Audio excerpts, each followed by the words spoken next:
আজকে রবীন্দ্র জয়ন্তী উপলক্ষে আমাদের মেয়ে ফাংশন করছে, সেটাই দেখতে যাচ্ছি। চলো তোমাদেরকেও দেখাই। তো ওখানে গিয়ে দেখি প্রচুর ভিড়, প্রচুর বাচ্চা, প্রচুর গার্জেন, প্রচুর পরিমাণে ভিড়।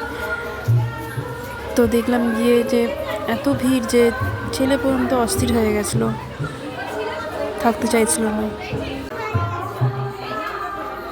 তো এত ভিড় দেখে আস্তে আস্তে ফাঁকা হয়ে গেল, আর দেখে ভিতরে সব তোড়জোড় চলছে নাচে।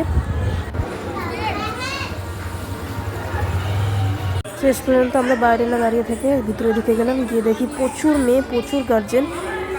তো দেখলাম এখন ওদের পুরো কমপ্লিট হয়নি সাজগোজ চলছিল, ফটো তোলা চলছিল, আরও অনেক কিছুই চলছিল।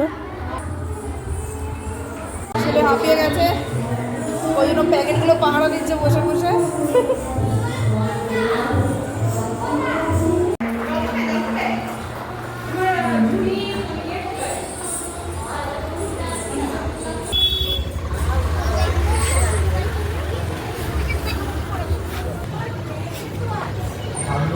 অলরেডি বলবো একটুখানি এগুলো সরিয়ে নিয়ে যাওয়ার জন্য। এবারে আমাদের এগুলো সরিয়ে নিয়ে যাওয়ার জন্য।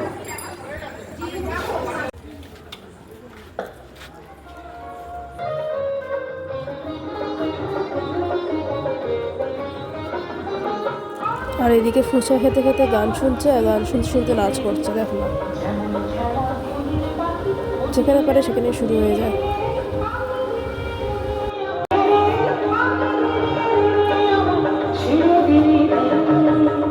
শেষ পর্যন্ত অনেক অপেক্ষার পর নাচের প্রোগ্রামটা শুরু হলো। আর এখানে লোক দেখো, প্রচুর লোক, গিজগিজ গিজগিজ করছে, এত লোক নাচ দেখার জন্য, ফাংশন দেখার জন্য, যেহেতু পাড়ার তাই।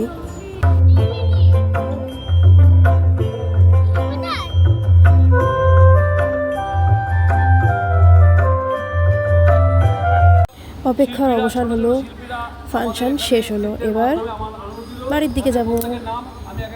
তো দেখো এখন বাজে 10টা, তো এই সবে শেষ হলো, এবার যাব বাড়ি। এখানে সব এখনও শেষ হয়নি, যদিও তখনও বাকি ছিল নাটক, তার আগেই আমরা বাড়ি চলে গেছি। আর এদিকে আমার ছেলেকে দেখো, বদমাইশি শেষ। সব রকমের জিনিস লিখে গেছেন। এবার একটা গাড়ি নিয়ে দুজনে মিলে মারপিট হচ্ছে। কখনো রোমাঞ্চ। 10টা বাজে, এই সবে ফাংশন শেষ হলো, বাড়ির দিকে যাচ্ছি। নাচ করে সবাই টাইট, তো আগে চলে গেছে।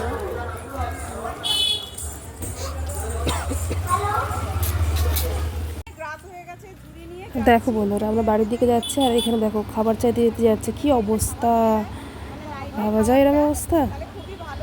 তো চলো টাটা বাই।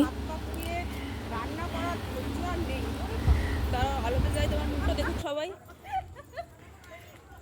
অন্ধকার হয়ে যাচ্ছে, আলো চাই, মুখটা দেখে না চিনতে পারছেন বন্ধুরা? খাবার চাইতে চাইতে যাচ্ছে। দেখো কত বড় ঝুড়ি নিয়েছি, আমার ঘরের হয়ে যাবে। আর আমরা কি বাড়ি চলে বেশি মেয়ের জন্য খাবার আছে ফ্রিজে, ওটা গরম করে ওকে দিয়ে দিতে পারবো, কিন্তু আমাদের জন্য রান্না করতে হবে।